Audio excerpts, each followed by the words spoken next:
we just had a slight log on error with the starting meeting. Okay, so we have a few people online tonight as well, and then we're here in person, so thank you for braving the weather to get out here.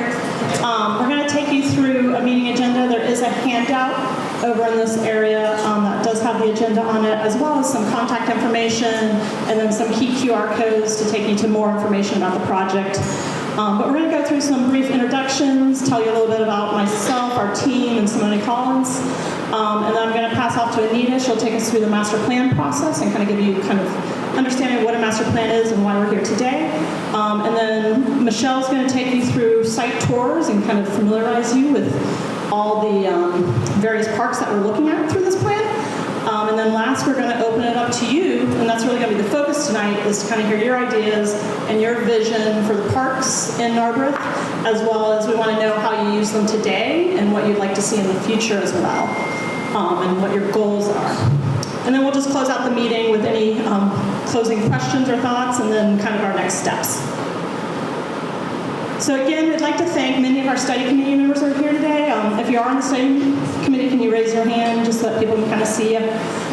Thank you for being a part of this. You guys are very dedicated on your time.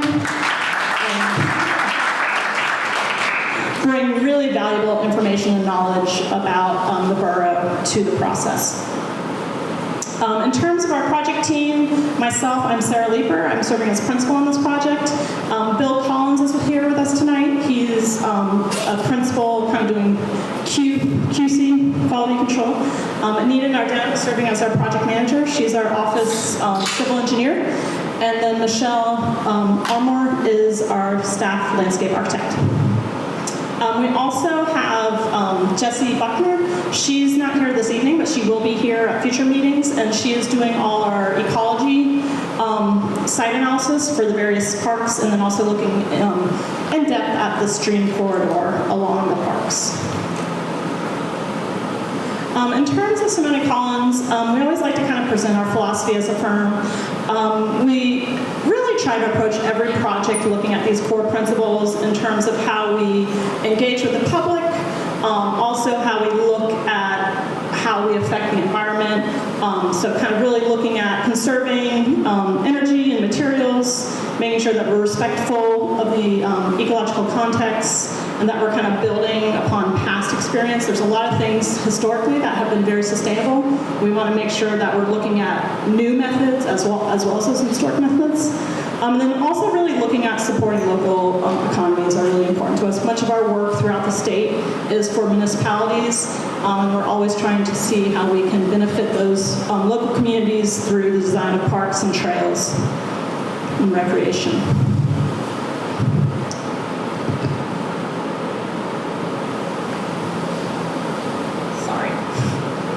This is not our usual pointer. So as a firm, we've been around for 34 years, founded in 1990. We've had the honor of working throughout Pennsylvania and the tri-state area. We work closely with DCNR, which is the Department of Natural Resource and Conservation. So they often fund this master plan as well as many others throughout the community. And they look to fund the implementation of master plans as well. Like I said, our primary focus is parks and open space and trails, and helping communities plan for those facilities. And we've had the honor of working throughout the state on many projects. Just to give you kind of a sampling of kind of the type of projects we work on, this is a series of reports we completed for the Borough of Emmaus, Lehigh County. So we looked at parks and open space recreation plan for them. We also did a companion trail plan. And then also there were 2 smaller parks within the community that we developed 2 new master plans all throughout this one public process. This was probably about an 18-month process, I believe. And then often, sometimes we just do a standalone parks and recreation open space. So this is really looking at the broader township and really kind of identifying where they might have open space they want to preserve, or kind of develop parks they have. And often we'll do these quick little thumbnail sketches to kind of convey some really simple ideas.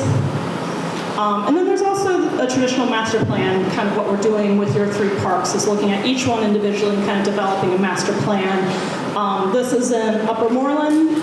It's a pretty dense community with an urban center, commercial center, and this was looking at an existing park where we were kind of figuring out how to move that park into the future. So this is a smaller park, probably about 12 acres. And then again, this is another park where it had traditionally been used for recreation as a private swim club and golf course. The township acquired this. This is in Whitpain Township. So I believe this is more around 12, 19 acres, but really kind of re-envisioning how the future township would enjoy that public open space now that it was open to the public. So with that, I'm going to hand off to Anita, and she'll take us through the master plan process.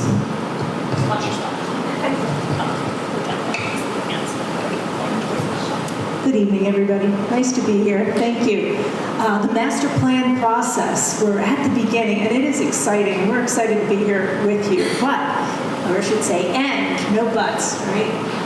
I'm going to start with an important, why we're here.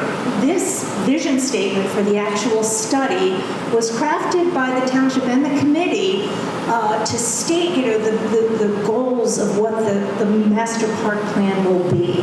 And we looked at it again as a committee because we've had one meeting already and we refined it. And basically, Narberth Borough envisions a parks plan that strengthens the community, provides quality experiences for residents and park users of all ages and abilities, and promotes pedestrian connectivity, active living, recreational opportunities, climate resiliency, and environmental health and sustainability for the 3 park sites: Narberth Park, the newly acquired Elm Grove Park, and Station Square. So I thought it was well crafted. It hit every button, right? All of the things that we've already seen are so important to Narberth residents. So this is what's going to drive us going forward, and this is how we are, going to take all these things that we're taking into account, as we approach each of these plans. Sorry. Back up. Why plan? This is kind of interesting. When I saw this slide, Sarah, it made me laugh because I remember teaching my children, why do we want to plan our days? Why do we want to plan? There's important reasons for planning, but it's so true.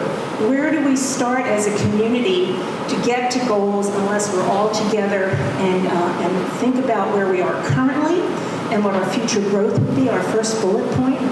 And of course, how are we serving everyone of ages, ethnicity, economic status, and abilities, right?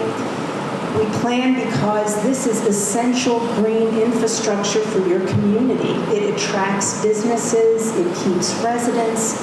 It is truly, the parks are, everything we plan for the parks affects the emotional and physical health of all of our residents.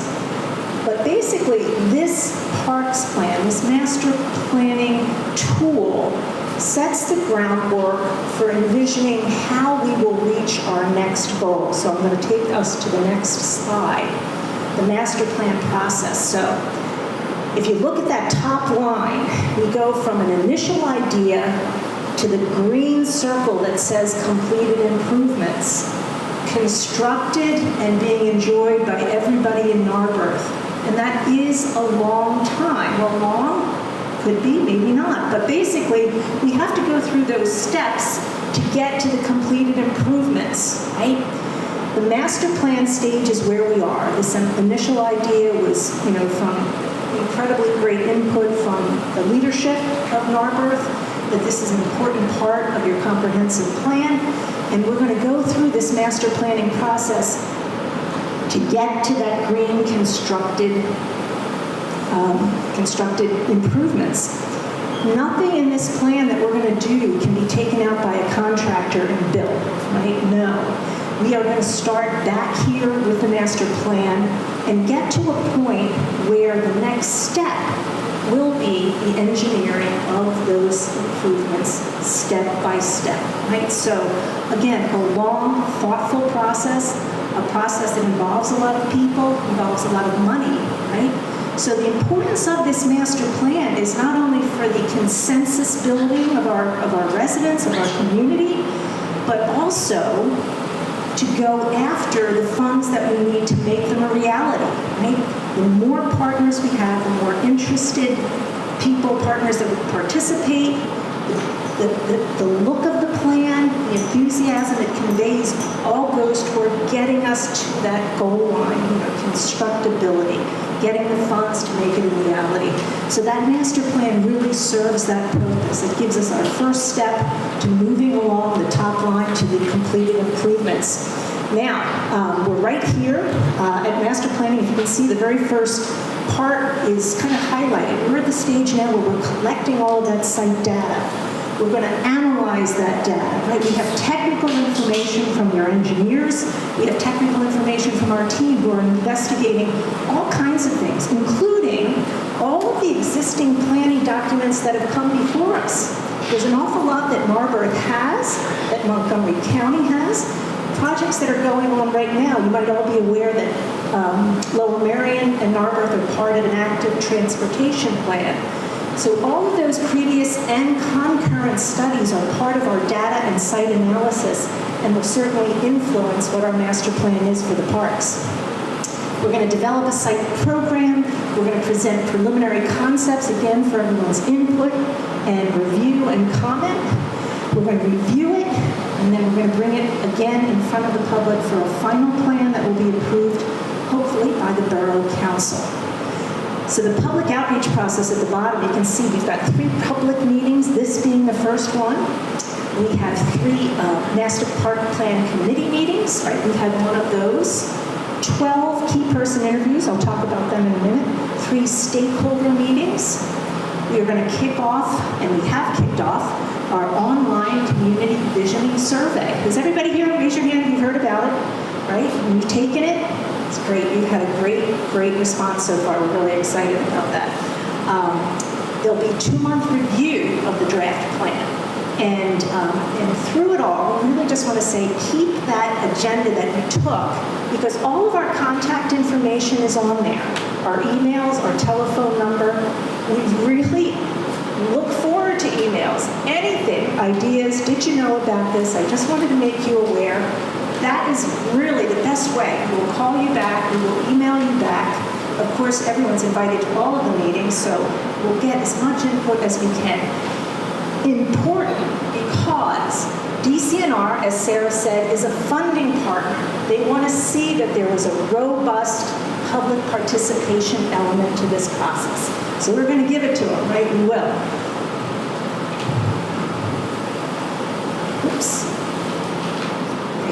So here's our schedule. The first line, the committee meeting that we've already held on April 30th, getting to know our committee, starting the brainstorming sessions with them, and that brings us to this meeting, our first public meeting. But again, you'll see all of the public participation under that, and then culminating in a presentation of the plan with the Borough Council in the beginning of November. So it is a lot of work that we're going to compress between now and the beginning of November, and we just want you along for the ride. We need you. So please stay with us and stay engaged and active. We look forward to it.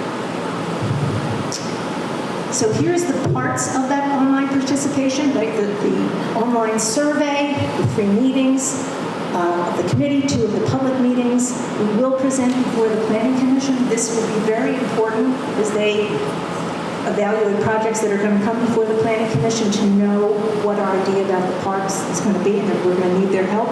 The Borough Council is also considered a public meeting. The 12 key person interviews and the stakeholders. So let's talk about that. There's your code. Again, this is all on the website for the township. And hopefully you'll keep that handout so you'll pass that along to friends so we can get those numbers up, and I think we'll be impressed with the participation on the survey.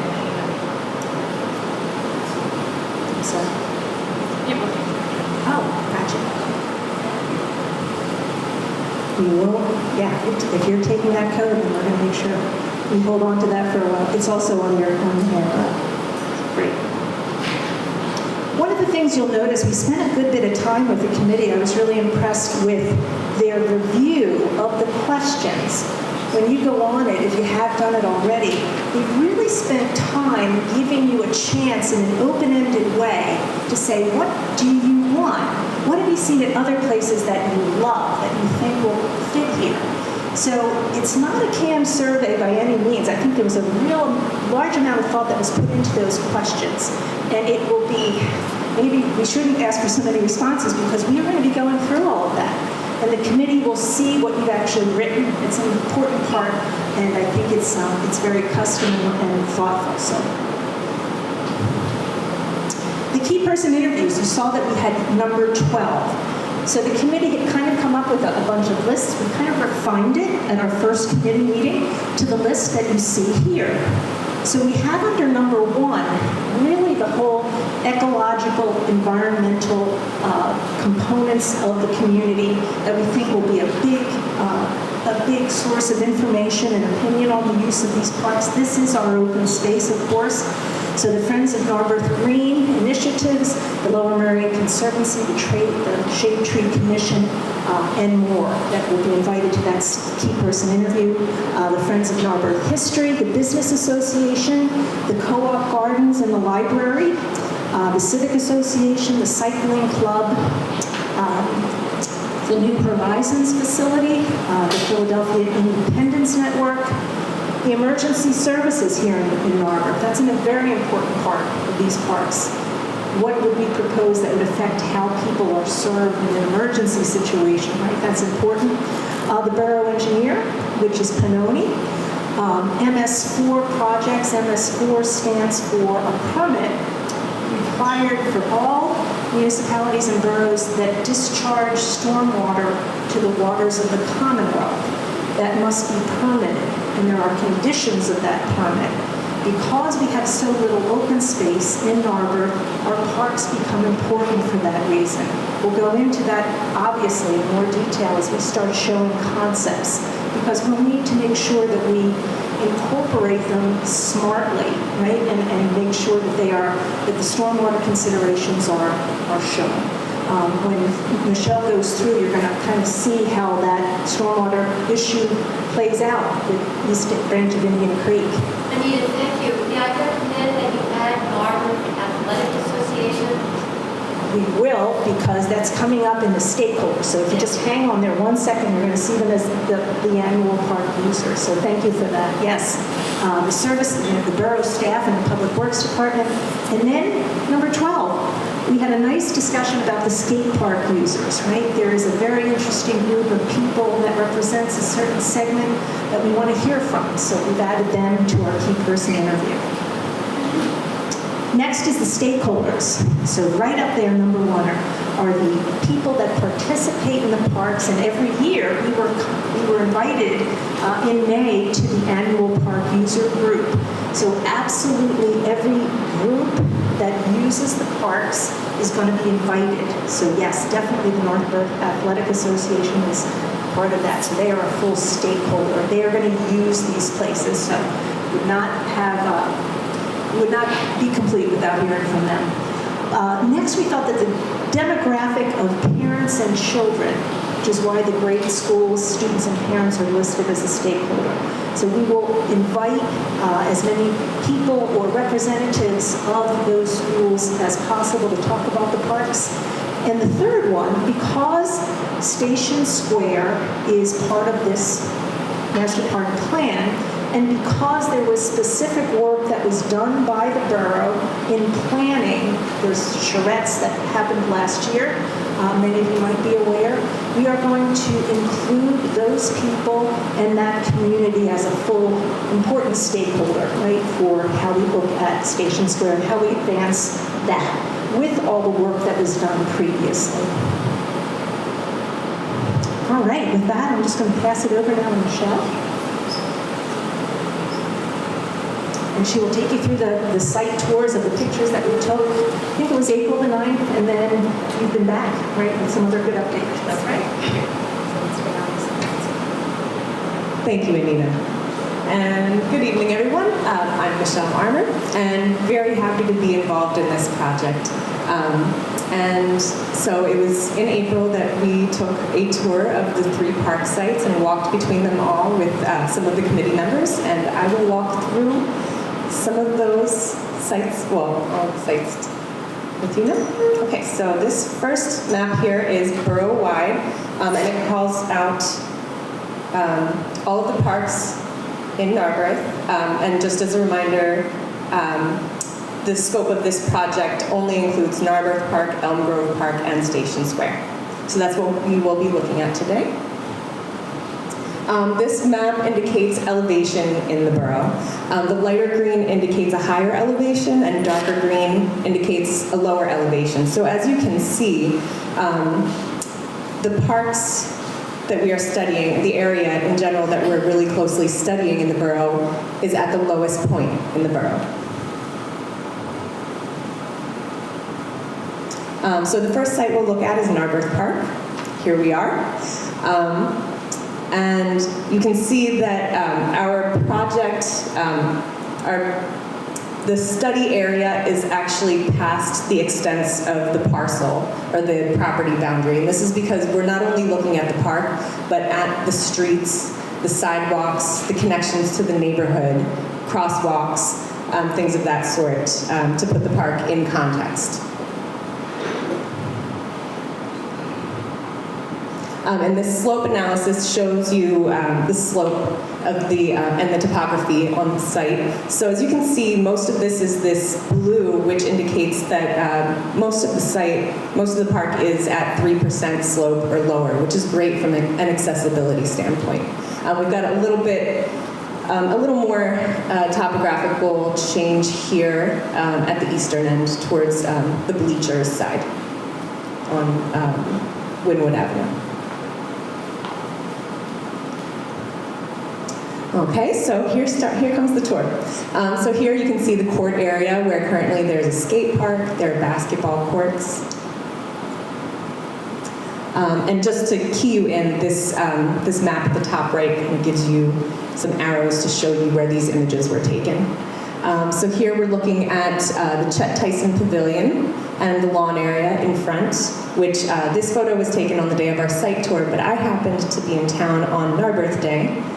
So really got a chance to see how the space is used during events. And I was really impressed because you can see this woman here is carrying an umbrella. It was raining, but people were still out enjoying the music, visiting the different booths and vendors. I visited the farmer's market and got some really good asparagus. So here we're looking at the playground.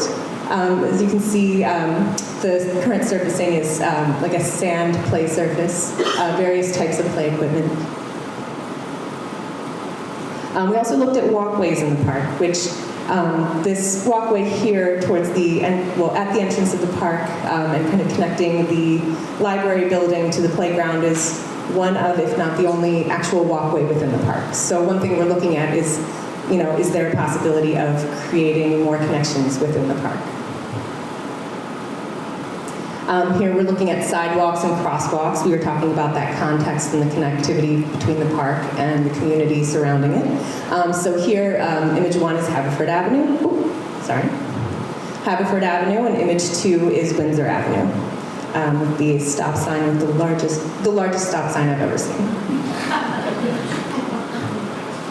And here, if we look at the stream, the East Branch of Indian Creek, which runs through the site here. I don't know how well you can see it in this thumbnail at the top right, but these lovely folks here are standing pretty much over the stream, where it's channeled below the park through a pipe or a culvert. And north of the park is this image here as you get into the neighborhood. And it is a daylighted stream. This portion is channelized with walls, but even further north, the stream has actually been naturalized with more natural stream banks. So here are the ball fields, used for baseball, softball, soccer, and football. And the Veterans Memorial at the northeast corner of the site.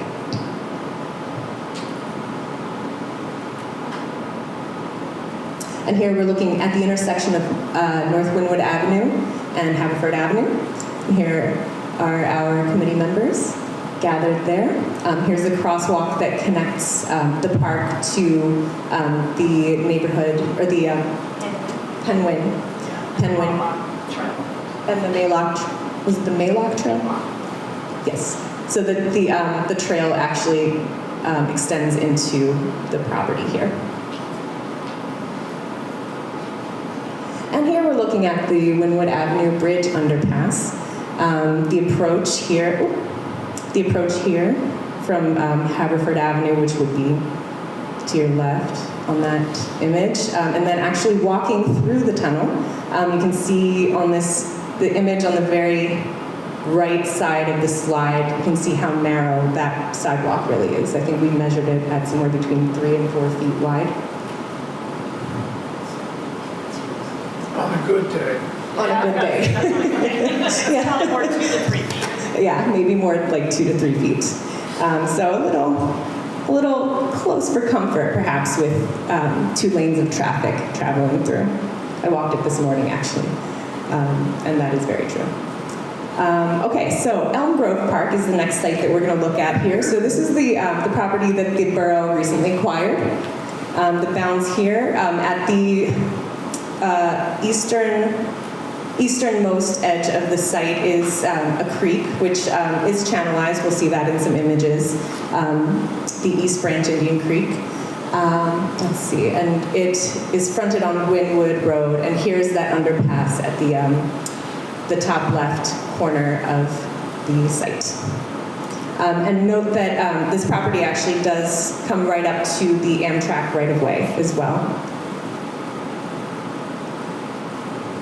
So our slope analysis shows that a large portion of the site is between 3 and 8% slope.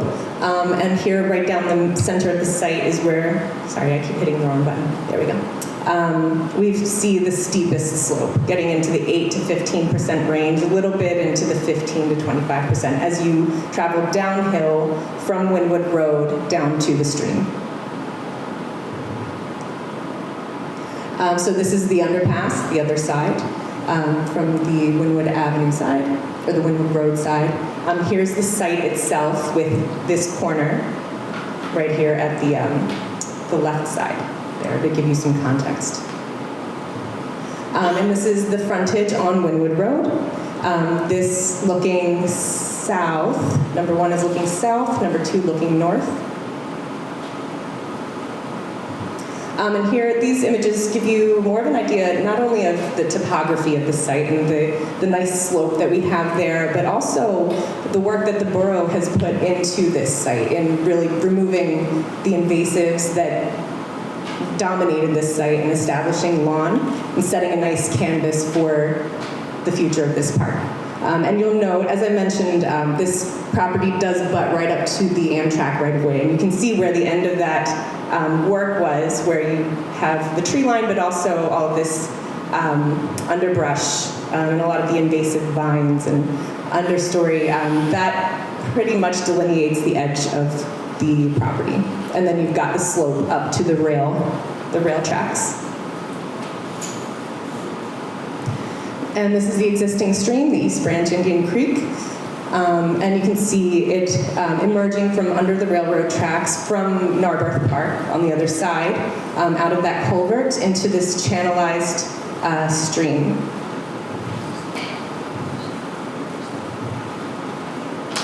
And this is a little further downstream towards the southern portion of the site, the southern boundary of the site, where you can see a stormwater or a culvert coming out into the stream, and gabions forming the walls of the stream.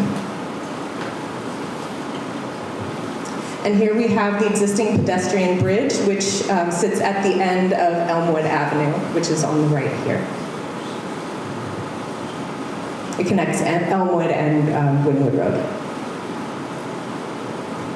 Okay, so our third site, third but not least, is Station Square. And you can see it's, as you all, I'm sure know, it sits on Haverford Avenue here, to the north, and then to the south is the Amtrak SEPTA right-of-way, and the train station, of course. So here, for the most part, the site is below 8% slope, sloping up from Haverford Avenue to the train station platform. And you can see with this yellow that most of the topographical change really is at that transition from the square to the train platform. which does present issues of accessibility, getting up to the platform on this side or traversing down the steps to the pedestrian underpass to get to the other side of the station. So here's some images that I took this morning.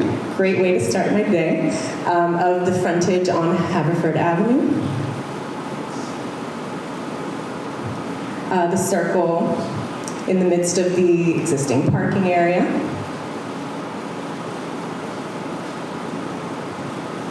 And now to give a little bit of context, since this area isn't technically within our study area, but is very much related to the space that we're looking at, this first image on the left shows the entrance and the sign for the SEPTA parking lot, which sits south of the tracks. And then, of course, the pedestrian underpass that connects the two sides. All right, and with that, we shall begin brainstorming. Thanks, Michelle. And I'll just add, with the Station Square, we definitely were involved in the prior master planning that was done for that site. Today, we kind of are just showing the base map because we want to just get some new ideas, but we intend to kind of build both off of that prior plan, things we hear tonight and moving forward in this process, and then also kind of looking at the evolving kind of developments around there, how they fit into a new plan kind of moving forward. So there's a lot of puzzle pieces with that one that's a little unique because there has been prior planning done on it. So brainstorming. What we like to do is we're going to we'll talk through this a little bit and then we'll open up the session to you guys. But we like to kind of put up cards on the wall. So you see what you're seeing here on the screen is the same cards we have on the walls. And we're going to try to kind of categorize things. As we go in the rush of brainstorming, we might get a concept that ends up in facts or vice versa. We'll definitely reshuffle them as we document the meeting tonight. But we like to kind of start off with making sure we cover goals and ideas for goals. We have the vision statement that lays out a lot of great goals. But if you have new goals that you want to add to the plan, we can talk about those tonight. Also facts, how do you use these sites? What do you like to do with, or is there issues? Is there flooding that happens in the playground all the time? Things like that. We want to hear your facts, what you know about the parks, because you guys are out there all the time. You've been using these parks for years, so you're going to know a lot of things that we don't know off the bat. And then last, but not least, are your concepts, your ideas. What do you want to see in the vision of the park? What's important there that you want to see carry through to the future? So both of those are concepts and kind of how we achieve the goals we're setting forward. So we always kind of like to put this up here as an example, just to kind of start to give you an idea of, we kind of picked out the goals based off of the vision study, some facts we kind of know about the parks. And then when we get to the concepts, you'll see the idea of a 50-foot tall water slide. We always like to throw this out there. Tonight is about hearing everyone's ideas. What we hear will go up on the wall, and we're not going to qualify those ideas. We just want to hear them and document them. And we might know that we're not going to put a 50-foot tall water slide in Elm Grove Park because it just doesn't fit. But maybe what that is maybe we want a way to have kids safely interact with water in that park. Maybe there's a way to create safe access to the creek. So every good idea, as big as it might sound, can lead to smaller great ideas as well. So we want to make sure we capture all of them tonight. And then last, looking at partners. This kind of goes in with the concepts. I think there'll be a lot of partners that we have documented already in the process, but we always want to hear new partners, or even ones that maybe we've heard. We want to hear them again. But again, we kind of have some basic ones up there as an example. So Department of Conservation and Natural Resources.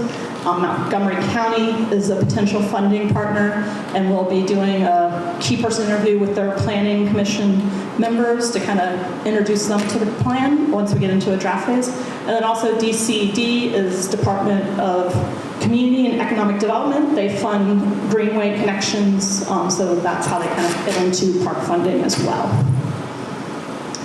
I apologize for the microphone here. Okay, so with that, we'll switch over to the board. We do have maps that we can go back and forth between if someone wants to pull up a map, but we'll kind of focus on brainstorming. We do have a second microphone that we can kind of pass around.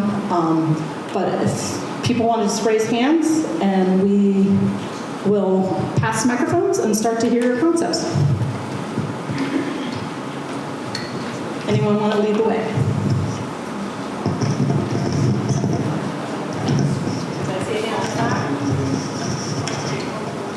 My job is to get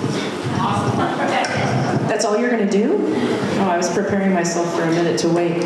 My name is Emily Stewart, and I'm involved in Narberth Public Art, which is a small organization that I'm getting going here in the borough. I work with a lot of other organizations, and that has to do with a lot of events that we run. For anyone that's been in Narberth for more than 2 weeks, you probably know we have a whole host of events throughout the year, from the Easter egg hunt to the Halloween parade to the Dickens Festival, closing the street down for music festivals. Our calendar is absolutely jam-packed, and we look like a big town, even though we're not. A lot of volunteer work and just a lovely place to be. One of the things I think the parks can start to do is support those events in a way that they do even more so than now. And one thing I would love to see incorporated into the parks plan is how we bring visitors in for our events.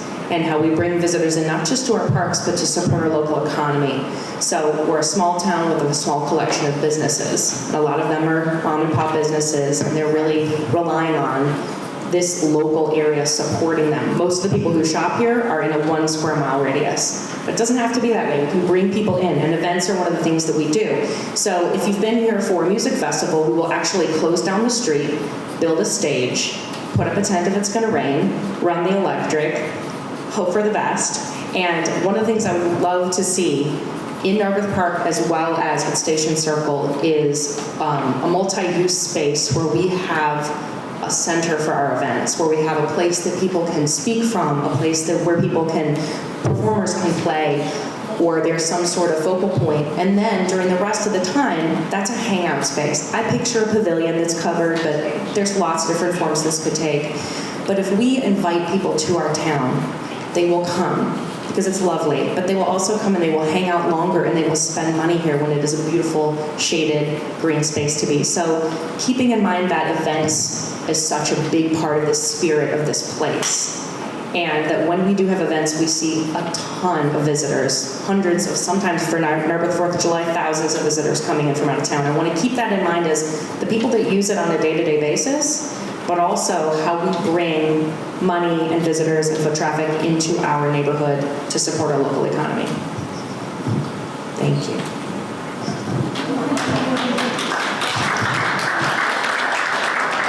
Thank you. That was a lot of information there. We're working to try to get it all, but I'm sure we'll be speaking with you again through the process. Jim, you can always come. Well, my particular axe to grind here is Town Square, or as it's come to now be known, the Station Square. But my first comment, we'll get back to that much later, but my first comment has to do with Elm Grove Park, which has rich potential, and my suggestion is to consider naturalizing the stream without delay. It is stupid and dangerous as it stands today. If I were 3 years old, I would be dead in there in no time flat. So, as was done by many people, including Peter Grove, who's here tonight, the portion of the stream that exists in the park to the north and in the park to the south are both natural water courses, and they're wonderful resources for kids, as well as If I could just speak to that. urbanized adults. So that's something that Jesse's definitely looking at. One trick with the Elm Grove is that we don't have ownership on both sides, so there has to be a partnership there as we move forward. But I think it's a really valid comment.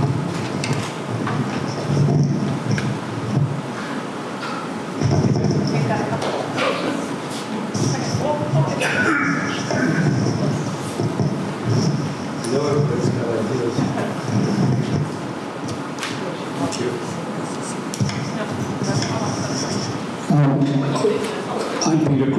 I live in the village. I would be especially interested to see what you can do with the station square, because I know that people park there, they like the cover as they walk towards the stairs, but I know that with plant containers and all sorts of things, you can do some wonderful things there. My main concern tonight is about the new park, Elm Grove. I think just the fact that as you drive in towards Narberth, the fact that we preserve that beautiful 2-acre open space makes a wonderful approach to the village. I think the people who should really decide what's to be done with that park are the people who live right next to it in South Narberth. They're the ones. There is a certain problem with access to that park. And I'm wondering if somewhere down the road, a second access could be generated from Elmwood Avenue. I shouldn't say this, but a certain person did very well from the creation of this park, and I'm wondering if that certain person could be approached, that another access way could come through there. I would like to see that park keep the delight that it is when you drive by. I would not like to see it cluttered up. This is me having said that the people in South Narberth should decide, but I would not like to see it cluttered up with chain link fence and all kinds of blacktop walkways going this way and that. I love the idea that the park presents and preserves a natural flow into the stream. I agree with Jim that it would be nice if there was a natural slope into the stream that the children could get down there and go fishing and do things. I like the idea that we are planting trees, and I think that when you make the park safe from the road, rather than putting in chain link fence again, is there a clever way of landscaping with rustic fencing and a combination of plantings, of rhododendrons and shrubs that would be attractive to creatures, perhaps native plants, but would then keep the children safe from the road. I think that's about it. And later it would take some capital outlay, but could you definitely look into the idea of linking Elm Grove Park to Narberth Park? There is a tunnel where the stream goes through. Could there, in time to come, be a catwalk that goes through there so that the people from South Narberth won't just have that 2-acre park, but they have a much safer way to reach the main park without that narrow pathway going through the North Windward Tunnel, which is dangerous. I do see it as a nice place for children and parents to go, to fly a kite, to have a picnic, to play catch. I see it as a lovely, delightful park, and I, for one, would certainly be willing to donate a couple of benches or a picnic table that might be achieved. Okay, thank you. Those are all really great points.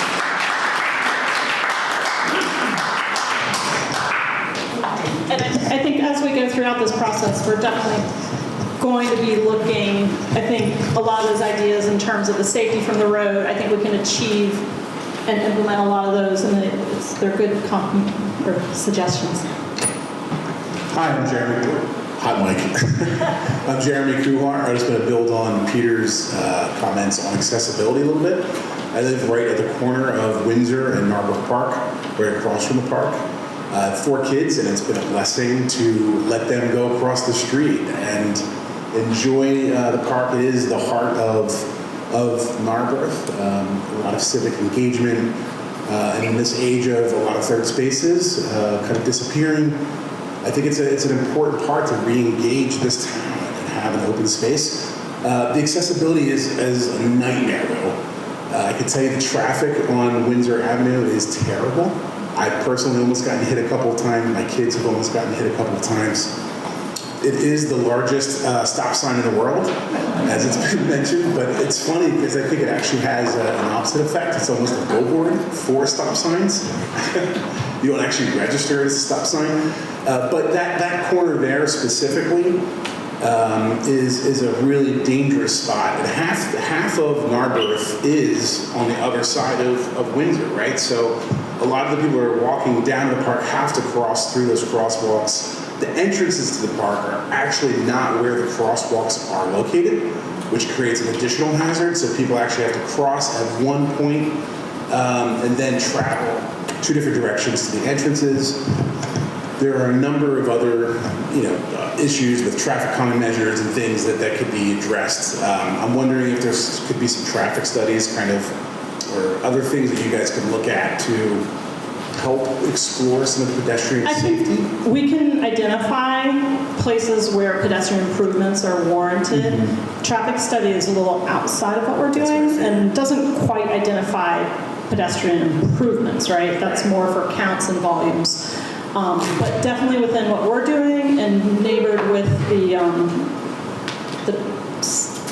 other study. Sorry, I need to help me with the... Narberth and Lower Merion active transportation. Sorry, thank you. The active transportation study, that's what I was trying to get to.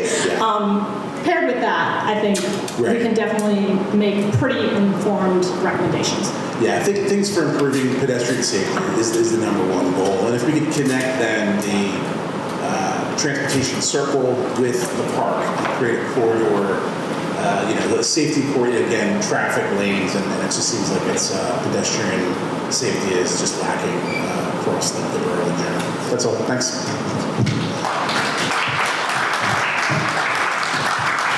Thanks. And yeah, we'll look at ideas. I think there's some that I know are being looked at for Haverford Ave within the traffic active transportation study. And then we can also look at ones at Windsor in terms of where maybe having on-street parking might help slow people down, things like that.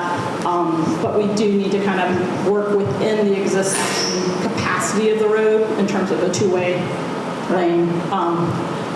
We can make recommendations to study, like maybe one of the things we did kind of maybe talk as a committee was maybe they should be 2 one-way pair streets. That's a really big idea that we can't really explore, but we can get feedback on how the public feels about it, right? Does the public even want to go down that road, or is that too much of a change? So, great, thank you. I stole the microphone again, sorry. I want to bring it over to you. I just wanted to say one thing. In earlier discussions about Station Circle, there was some ideas that were brought up about traffic calming measures that might be put in place. In some places you see artwork that's actually built into the street and crosswalks, and that we talked about that as being part of the redesign of Station Circle, even a raised area where the cars are actually entering the pedestrian area, and it has a huge effect on slowing traffic. So I'm just bringing that up to remind ourselves we've talked about this in the past, and maybe that would apply to Windsor as well. I think it's library, park itself, creating pedestrians all. Yeah, for anyone who participated in the charrettes, those ideas were codified in the drawings, so you can go back and see them. So they're on record, and we'll be looking at those to help guide planning for stations. My name is Karen Barsati. I also live on Windsor, right up from you, Peter, and I work at the library. No, I don't work at the library. I work at the gardens around the library, so I work at the co-op garden in the back, but I also do the library planters in the front, just because I live across the street, and I thought they needed to be done. So I cross that street a lot, and what I have noticed is that since the other bridge that enters into Narberth has been closed, it's been several years now, the traffic on Windsor has gotten worse, because that's really the only way, or it's one of fewer ways for people to get through. So where it used to be a little busy street, it just seems like it's really overrun right now.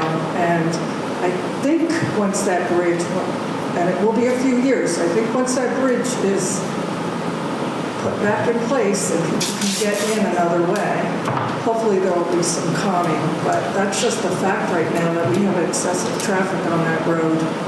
Well, I don't know if it's a fact. That's my perception. Let me put it that way.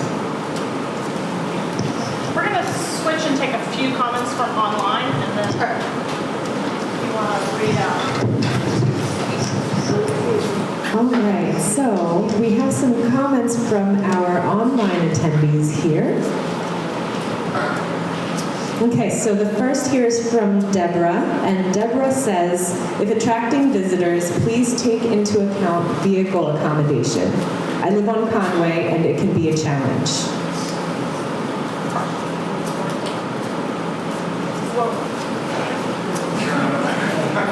Can I add to that? Yeah. The visitors, I'm all for the visitors, and I think it's a fit. Again, it's the center of Narberth. It's a wonderful civic area where people gather, celebrate together. The traffic is terrible, and parking is worse. If we can get proper signage, we are also, where I'm currently located, the Narberth Park is actually a private residence and a private road, which is allowed parking. And that actually causes a lot of problems with people turning, entering wrong ways, trying to turn around with the traffic. The ice cream man is there, creating a one-way. It's madness and chaos. So as we do invite more visitors and create more opportunities and events, whether it's parking accommodation, whether it's effectively voicing the train. The train is also right there, right? Take the train, people can commute into these from other train stations, but proper signage and accounting for parking. There is a parking lot. It's not properly signed to go on Windsor or around the corner where it's located. If there's other public parking that could be created, and then again, signage directing people to where they could find that. Would be helpful. Thank you. Yeah, thank you. That was good. I think in terms of parking, parking's always going to be a struggle. And I do want to take a few more online, and then we're coming up front here again. But, I think one of the goals, and maybe we should put this up as a goal, is to make sure we accommodate all methods of being able to achieve bringing people into Narberth, right, and visiting. So I think we want to find that balance between having enough parking and not building parking lots, because none of these parks really can accommodate more parking by any means, right? So we're going to take a few more comments from online. All right, thank you very much.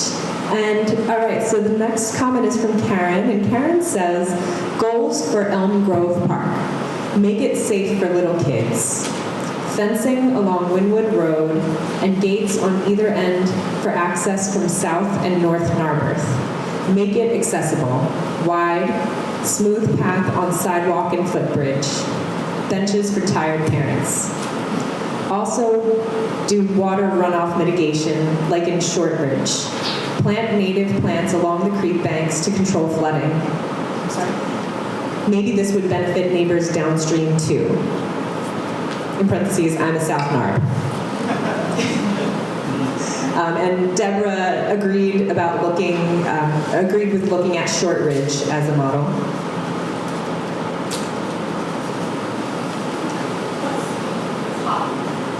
Okay, we're going to come back and take some more online comments in just a moment here, as we take a comment here in person.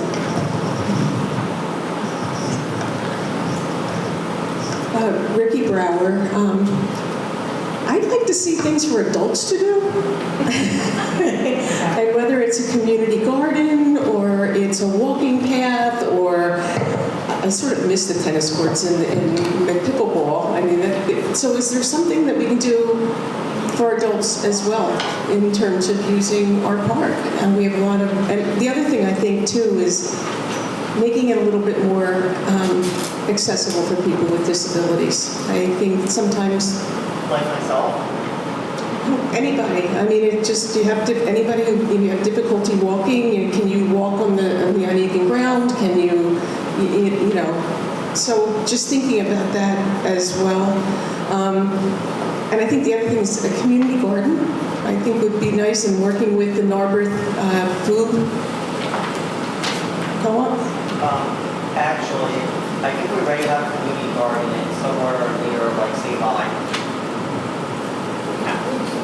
Well, it just seems too that Elmwood might be an ideal place, given that it has access to water and some other things as well. So that's what I was thinking about. What can we do for the adults in the community as well as the kids? Just to answer your question, there is a community garden behind the library. It's called the Cooperative Gardens of Narberth.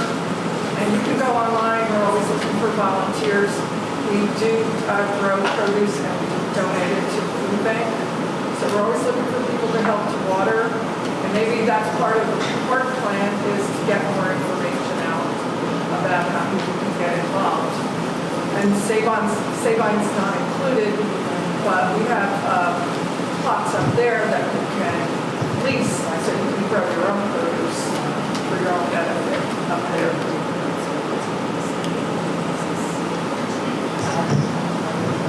Let's see.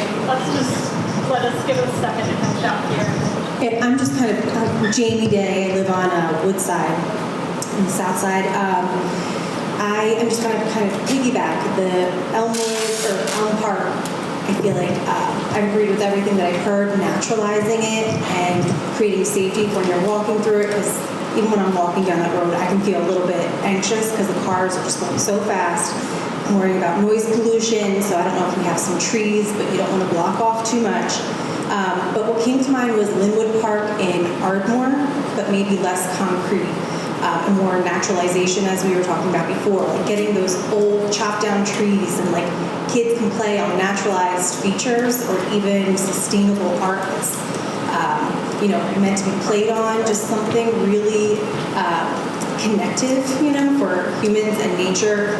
And I do love the idea of somewhat of Linwood. They have composting, they have everyone volunteer to come and do these amazing gardens. Like you get inspired when you walk through there, and there's a reflexology garden. It's just, it's so small, but you felt like it was an experience. So I felt like you were transported, and I feel like our community could really use that. Did you say that's an idea from another park? Yeah, we have. Linwood Park. We have that. Yeah. But I think that was all I wanted to add to that. That was just my idea, piggybacking off the community garden, naturalization, and maybe like something quiet, like chess tables. But I love the idea of some quiet play with the kids being able to go play in the creek. That's some of my core memories growing up as a kid in Narberth. So, yeah. Perfect, thanks. I have to ask, since you said you played in the creek in Narberth, did you ever tube through the tunnel? I know somebody who did. I did not have the guts to do it. Great, thank you for your comments. Okay. Hi, that was a lot louder than I expected. I'm Sammy, I live on Conway. Something that I would really like to see is more, in terms of events, in terms of how we use the park, is education on nature and the natives that live in the area. I think it would be really great to have walking tours where kids and adults can learn more about like the plants and the wildlife and all the different sort of things that live around us. I'd really love to see like events that kind of help us understand that we are a part of nature and not separate from it. So I think that would be a really great thing for like parents and kids to bond over, is learning about like different trees and that sort of thing. I'm not really sure how we would make that work, but it would be really great to have that sort of like educational access in our parks. Yeah. And that's great. One of the things that the township is tasked with that we didn't talk a lot about tonight is implementing an MS4 plan. So that has to do with dealing with their stormwater and their sewers. And one component of that is public education. So even though there's not public funding for implementing the stormwater improvements, we can, if it piggybacks on a park, so let's say we do a rain garden in a park, or we plant a native meadow in a park, that education, that could form one of the BMPs that you need, or best management practices for stormwater, and meet goals of your MS4 plan. And it could be funded through DCNR because it's part of a park. So that's kind of one way that we kind of look to help communities fund those plans, because it's a lot of infrastructure that they're tasked with implementing to manage their stormwater and their sewers.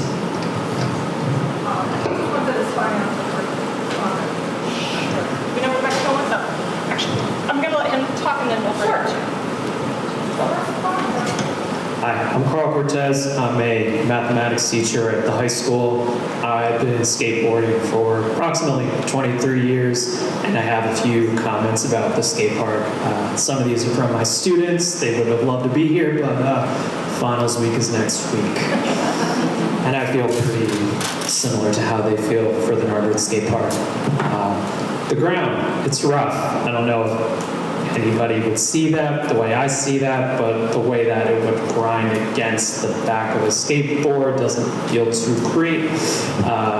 Some of my students also said that it lacks flow. Ledges are too high. The ground has cracks. I know this has been temporary for the skate park, and it's been a pilot program, but skateboarding is still in the Olympics, so I think it's time to upgrade that park accordingly. I also have a sketched out idea for what this could look like based off of a park I visited in Arizona that only had 10 obstacles there. One thing I heard earlier this evening from Anita was that funds to make a reality is something we think about, and I think the simplicity of this idea that I have in mind would work for that, naturally accommodating all ages and abilities. A spray park and shade at the park, I think, could also do well, given that skateboard. Go ahead. Sorry, are we still on the skateboard? Because I have a skateboard park question. I can take that question. We'll take your questions. Is there a park in the area, be it Philadelphia, Bethlehem, Allentown, that you would kind of point to as an example that you think it works well as a flow? It also maybe serves as a public gathering space. Is there one you kind of like as an example? Yes, thanks for asking. Having grown up in Havertown and still hang around the area, I live in South Philly. I also have comments about biking up here too that I'll get to afterwards. But I believe the Radnor Skate Park has stood the test of time, having been there approximately 2 decades, with an open layout, only so many obstacles, and ground that I don't think too many places seem to have, being smooth, not having cracks, things of that nature. So I would deem Radnor a wonderful open layout that does accommodate different abilities. As far as in the area, I keep thinking about this park in Arizona, and I even have it sketched out. You can take a quick look at it. Yeah, no, definitely. It's only 10 things.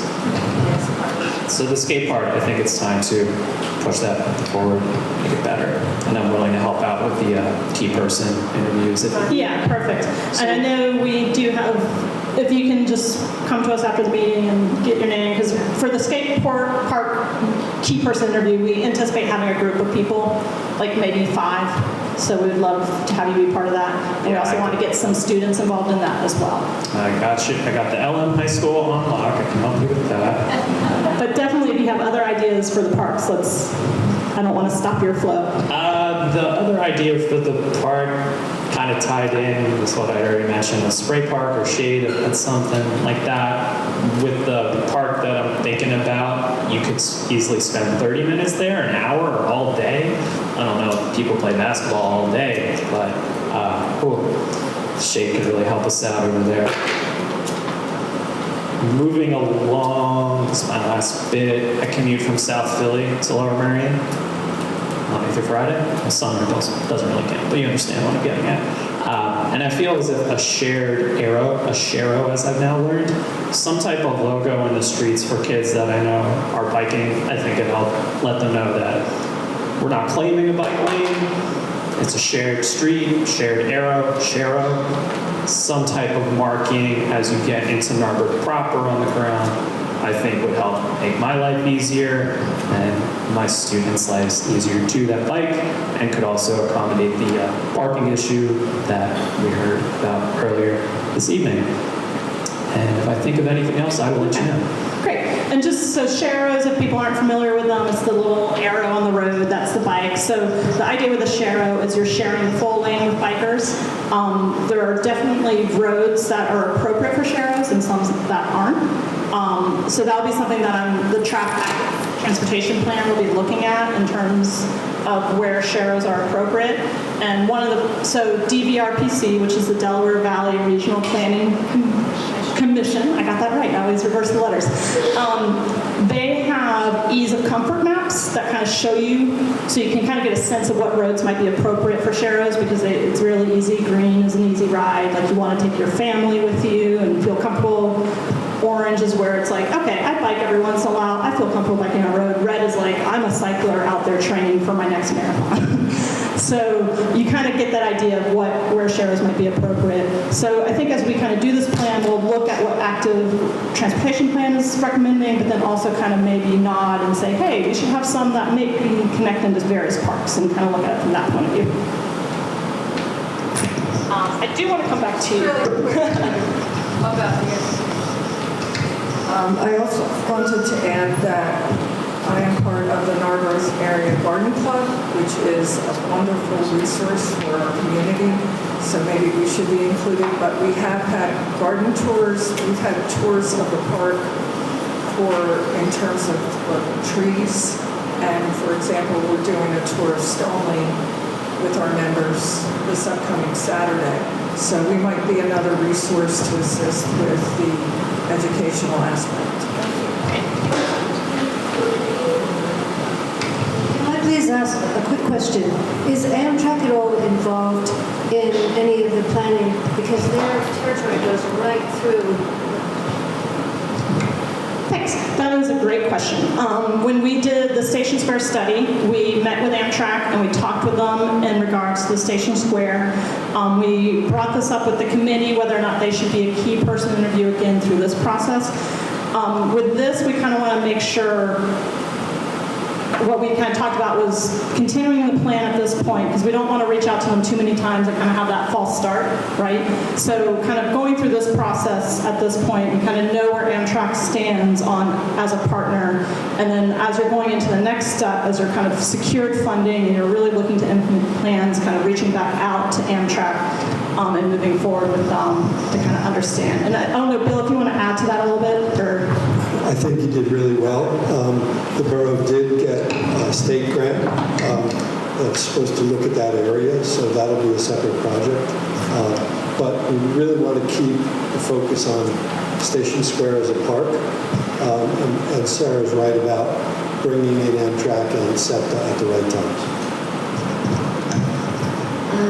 I'd like to follow up on Jim's comment earlier about the natural or the riparian bank, sort of reconditioning of the bank so it's natural, but also the parent who said that it would be very nice to have some access for children at Elm Grove Park. And I wanted to know, Sarah, you mentioned a tubing. Does in your experience, is there like a horizontal tubing trolley that takes kids and adults through the tunnel? Have you invented that just now? I would imagine tubing took place during flood events. Yes. Is that correct?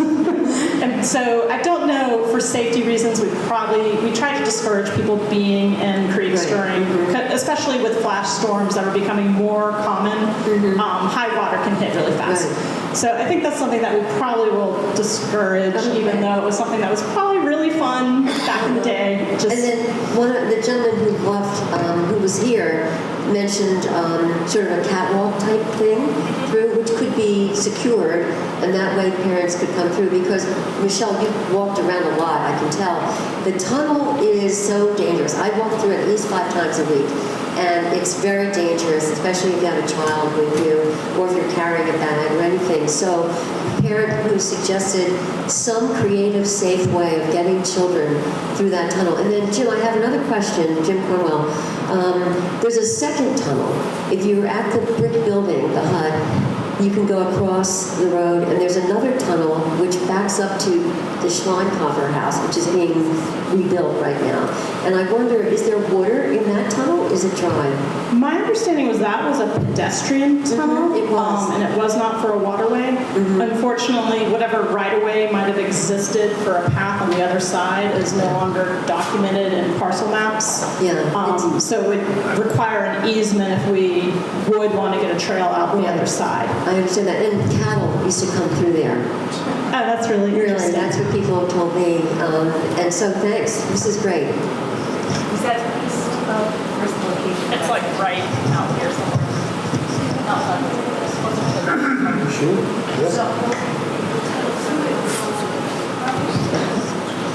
I did have a concept, not just a complaint about traffic and parking and cars.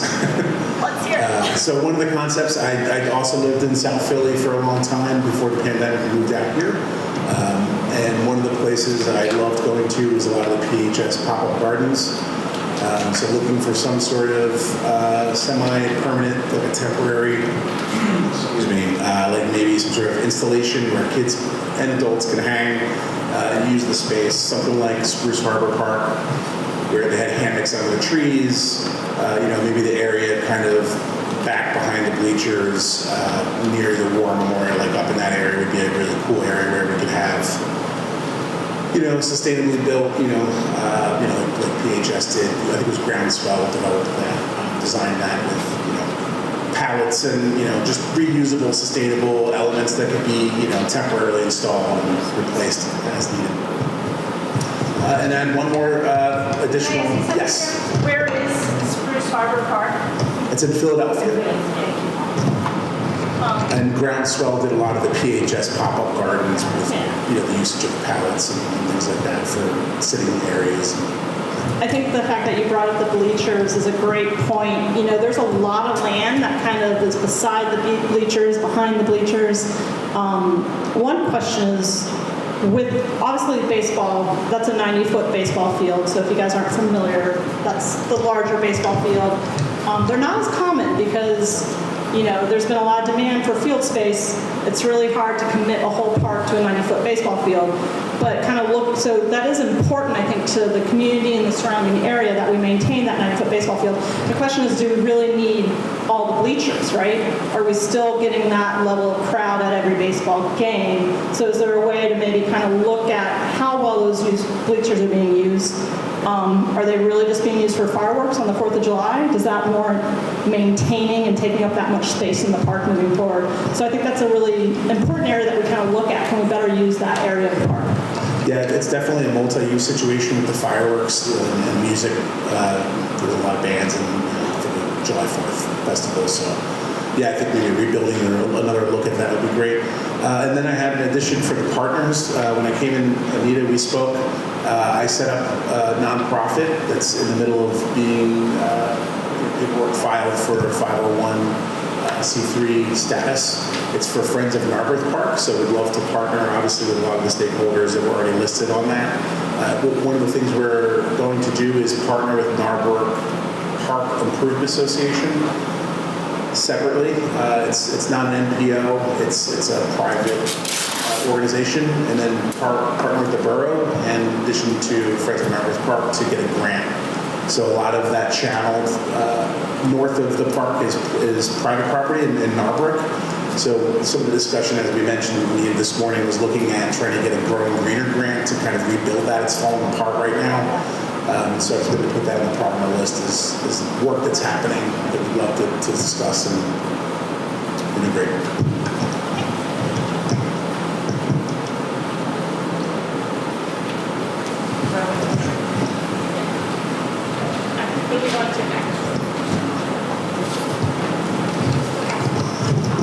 Okay, hello, my name is Evan Robbins, and I've been a resident for Narberth for about 7 years and counting, and I just want to know about basically that I kind of think Narberth is very isolated in terms of the bridge, which I know is kind of complicated because they're also owned by a Midwestern train company. But I was just wondering about maybe perhaps keeping the building that goes behind Sabine, that goes within Sabine Park, probably like refurbish it. And also make Station Square a little bit more lively. And perhaps one of my crazy ideas was that that we could basically add some sort of transparent. We could actually make the pipe that in which the creek runs through Narberth Park, and probably make that replace it with something a little bit more transparent so we can see the river flowing. Just because I think it's a law saying that you can't really build on wetlands. My father's actually a environmental lawyer. So, I was also wondering if we could possibly, if we could also make the Narberth Park more open to the public so that more people can hold events there. Narberth, yes. It's private? It's incorporated as a private park. Yeah, sorry, so Narbrook Park, or it's not a park, but it's part of the home association of residences that live up in that area. So that's not part of Narberth Park. Yeah, sorry about that. Although it's kind of private, I kind of walk through that park. So, yeah, I'm kind of thinking that, I also noticed that the Narberth Park used to have a volleyball field, and I was hoping we can probably bring that back as well. But that's pretty much all that I have to say. Thank you.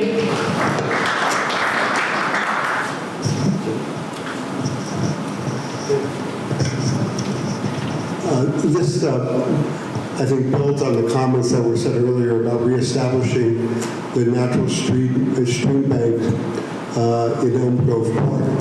I think it's important to recognize that that's a pretty active wildlife corridor that goes through Narberth Park down to Shortridge. And I suspect that when the site was completely overgrown, the wildlife was probably pretty happy there. I think anything that we do with that park should recognize the importance of maintaining and promoting that aspect of it.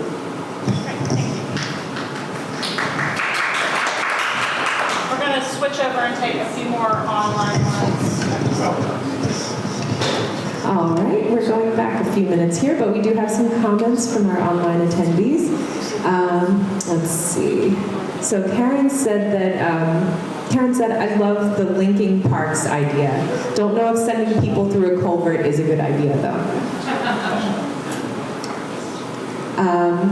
And let's see, Deborah, who did have to sign off, Deborah had a couple of comments. Deborah said, agree about traffic pedestrian challenges on Windsor. I almost got hit at the new stop sign at Conway just yesterday. So that was Windsor and Conway.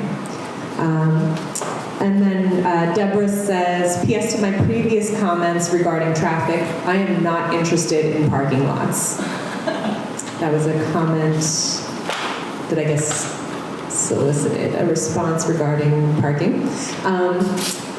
And that's all for our online comments so far. I have just two very quick things.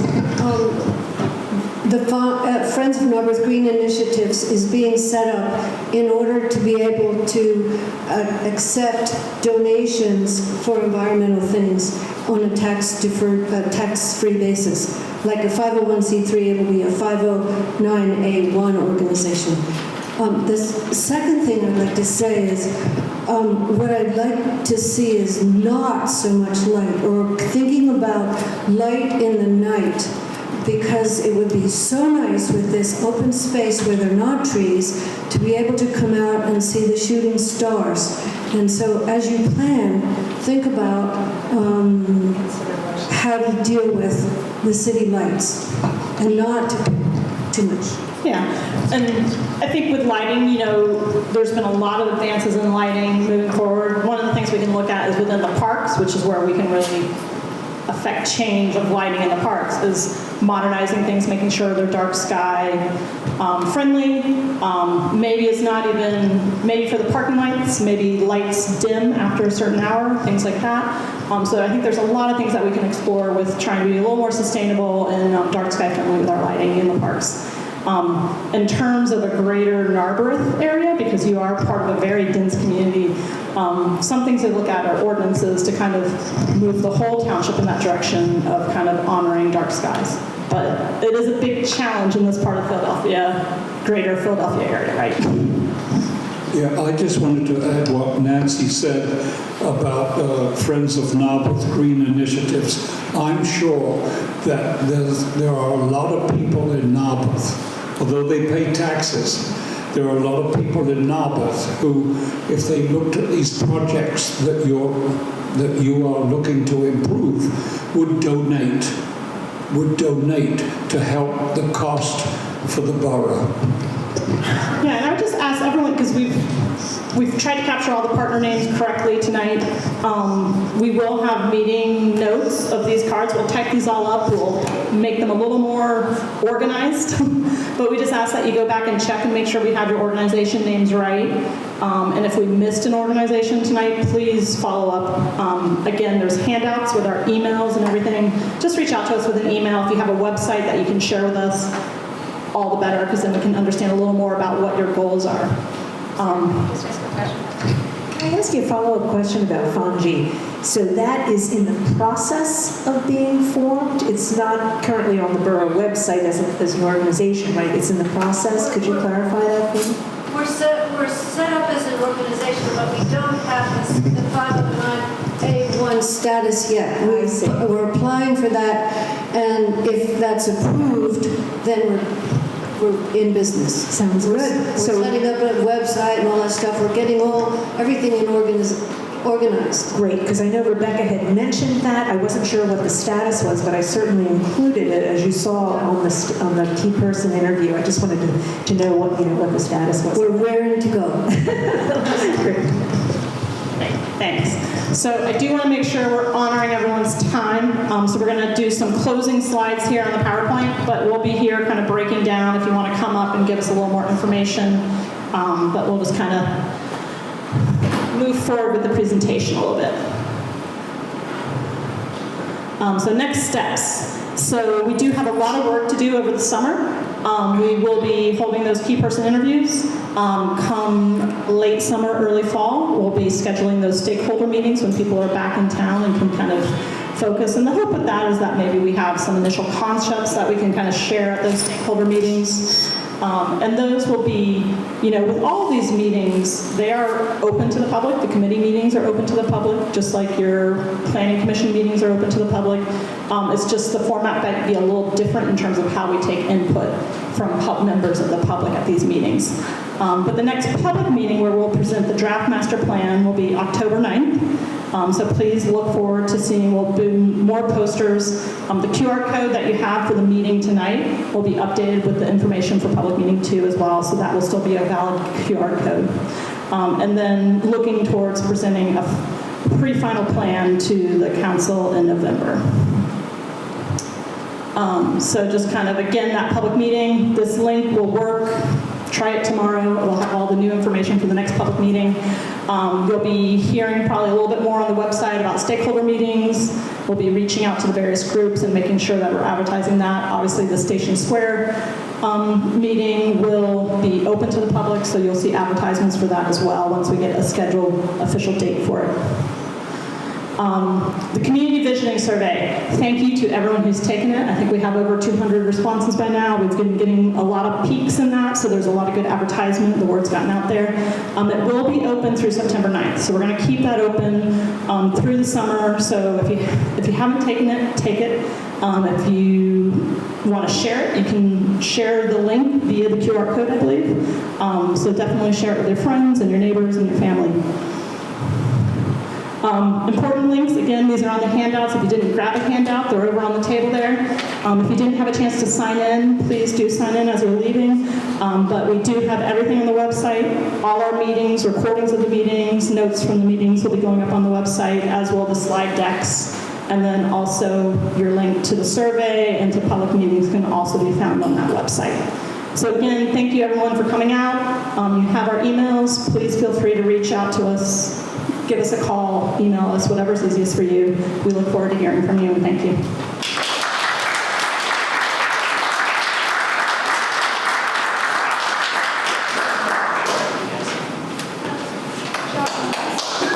Thank you for all the ideas. Impressive.